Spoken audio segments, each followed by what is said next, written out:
Looks great. Ugh, sounds awful. Not to worry, I have the perfect audio solutions for all your smartphone filming needs.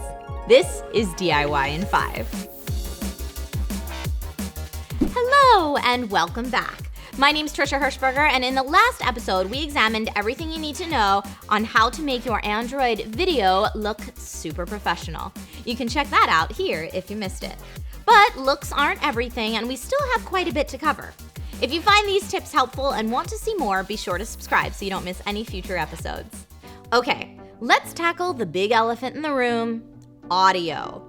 Viewers can excuse poor video, but poor audio can instantly make your stream look and feel less professional. Unfortunately, good audio is also one of the hardest things to capture when recording or streaming from a mobile device, especially in a crowded area. Hope you guys can hear me. Fortunately, some Android phones have prioritized directional microphones and hi-fi recording. I nod to LG here. And old Lumia phones, but that's off subject. Even so, in almost every case, you'll be better off with an external microphone solution. Luckily, there are options out there now that work with Android. Unluckily, they don't always work with every phone's camera app. Luckily, they now come in both wired and wireless options. Unluckily, they usually cost a ton of money. Remember when I said that audio was the biggest hurdle? Yeah, I'm always looking for better options myself, so please leave them in the comments if you have any.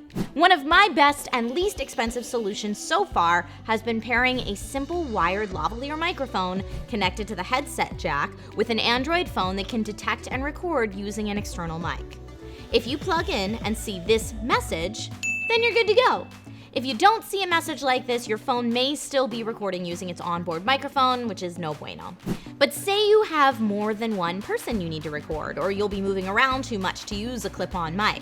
Then you may want 2 lavaliers or a handheld microphone as an option. Believe it or not, these are all possible even when recording straight to your Android phone. No syncing in post is necessary, and if you're live streaming, no problem. The audio company Samsung offers the Go Mic mobile audio system, designed specifically to be a wireless solution for professional smartphone recording. Then, if you want to get really fancy, Creative Labs has the new Sound Blaster K3+. You may remember that Sound Blaster name from the days where everyone used dedicated sound cards in their PCs. The K3+ is a surprisingly small, USB-powered recording and streaming mixer with sound effects. It's basically an on-the-go audio mixer, and yep, it can connect via 3.5mm audio jack, so you can use it while streaming or recording on a smartphone. Equipment like this lets you use mics with an XLR connection, including phantom power or quarter-inch, mix on the go, and even add in pre-recorded sound effects to make it seem like you have a live studio audience. Very cool. A few more things to keep in mind when recording or streaming via your Android phone. You need juice. When filming on any smartphone, you need to keep in mind that locations with poor signal or intermittent Wi-Fi will drain your phone's battery faster than me with a milkshake on my birthday. Screw a brain freeze, it's my birthday, damn it. If you are #blessed enough to still have a model of phone with a removable back plate, then you can simply swap out the dead battery for a fully charged one. If you do not have this luxury, then you'll have to lug around a portable charger. Luckily, these have gotten smaller and less expensive over the years. This one here is thin, lightweight, and even offers a light in case you need an extra spotlight for B-roll or something.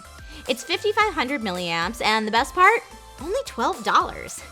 Yeah, this is way better than it used to be. Trust me. The last thing I'll mention is storage. This is one department that many Android users have a significant advantage over our iFriends. Expandable memory. Just like you would with a regular camera, bringing extra SD cards to swap out when your memory is low is a huge benefit to Android filming. They're small and relatively inexpensive to load up on. Some cards even come in speeds formatted specifically for certain phones. This professional Kingston 256GB micro SD-XC card comes ready to go for a Samsung Galaxy S9 Plus, optimizing for increased performance and longer battery life. Now, don't worry, there are much less expensive options out there, like the Kingston Canvas Select 32GB micro SD HC, if you don't need quite so much beef all in one card. Phew, okay, that was a lot of information over 2 episodes. But we took our production value from here to here. What type of content do you most like to see live streamed? And do you do any phone recording or streaming yourself? Let us know in the comments so we can check it out and support each other. Also, while you're here, check out some other great videos we have on improving your smartphone game. I'm Trisha Hirschberger, and I'll see you next time with more DIY in 5.